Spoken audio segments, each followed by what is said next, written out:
Okay, so not all your money should be invested in the stock market. You should have some money in an emergency fund. How much should you have there? Well, that varies, but the general rule of thumb is to have 2 to 3 months worth of expenses in your savings.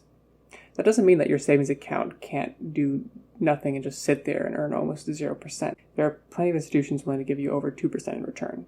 Most of these institutions are online only and are not one of the large brick and mortar banks that we all know.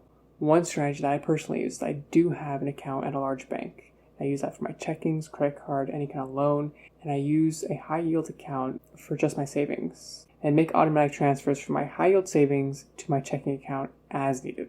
This strategy allows me to take advantage of walking into my bank and getting all the resources I need for the services that I use there, at the same time still getting my high yield savings.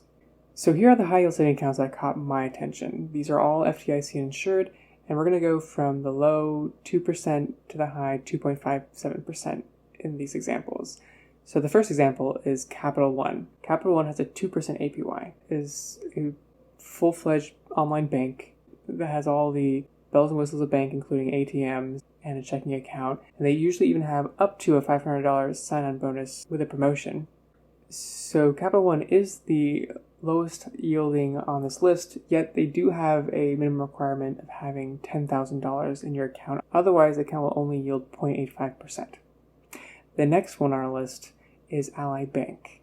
Ally Bank, like Capital One, is a full-fledged bank, so it has access to ATMs, it has a checking account, and they yield 2.1%. And Ally Bank has 24/7 online customer service. Marcus by Goldman Sachs has a 2.15% yield. And unlike Ally and Capital One, they don't have access to ATMs or a checking account, but they do have most other banking needs that you'd expect. Marcus doesn't require any minimum balance, and they are having a promotion right now that is giving 1% up to $500 in bonus for any initial deposits over $1,000. Because of this new bonus and a competitive APY, I'm definitely considering Marcus. And I'll link the promotion in the description below. And the last one we have on our list is Wealthfront. Wealthfront has a whopping 2.57% APY.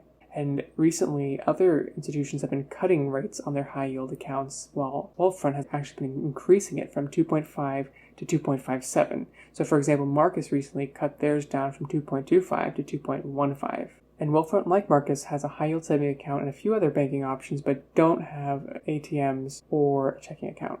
Now, keep in mind that the Fed is expected to cut interest rates this year, which would in turn, these institutions would cut their rates that they give us. Well, let me know what high-yield saving accounts you recommend in the comments below. And thanks for watching, and don't forget to like and subscribe.